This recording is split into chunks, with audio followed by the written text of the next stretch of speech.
तर नमस्कार मित्रांनो, खुशखबर तंबाखू खाणाऱ्यांसाठी.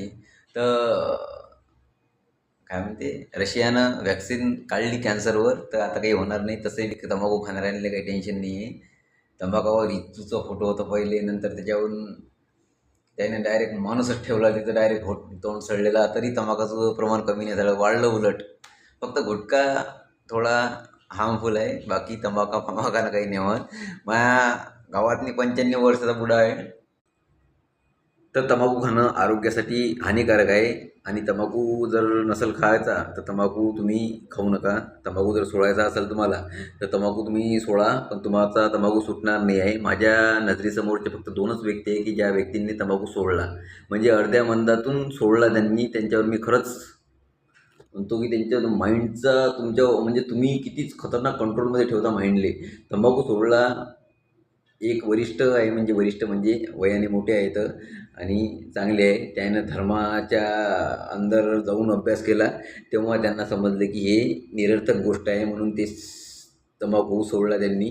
आणि त्यांना जर असं विचारलं की तंबाखू का सोडला, तर 1 घंटा प्रवचन करते. म्हणून मी विचारत नाही की तंबाखू कोण सोडला, पण सोडला त्यांनी तंबाखू. त्यांच्या दिमागाला चॅलेंज नाही आहे, त्यांच्या काय म्हणते त्याले कंट्रोल करण्याच्या क्षमतेवर चॅलेंज नाही. आणि एक मित्र जो स्पर्धा परीक्षा करून राहिला पुण्याले, त्यानं सोडला.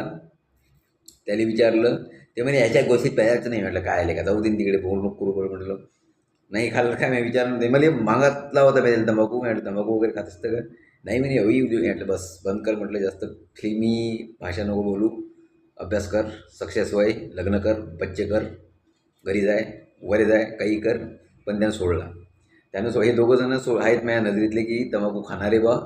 अचानकच त्यांनी सोडून दिला, बाकी कोणीच नाही आहे. मी तर कधीच सोडू शकत नाही, कारण की ते जास्त हानिकारकच नाही आहे. हानिकारक जरी असता तरी आपलं प्रमाण जास्त काहीच नाही, म्हणजे खास जास्त नाही आहे. दिवसातून एकदा जेवण झाल्यावर, नंतर परत एकदा, नंतर परत एकदा, नंतर परत एकदा, परत जाऊ दे तिकडे, त्या गोष्टीवर नाही बोलू आपण. आपण एवढंच बोलू की कॅन्सरवर इलाज निघालेला आहे. आता ती वॅक्सिन कुठल्या प्रकारची आहे, प्री वॅक्सिन आहे का पोलिओसारखी वॅक्सिन आहे ते माहीत नाही मला, पण याचा निकाल लागलेला आहे. खरोखर वॅक्सिन निघालेली आहे. सबस्क्राईब करा, समजलं असेल तर व्हिडिओ. भेटून नेक्स्ट टाईम. स्क्रॉल करता करता गुड बाय.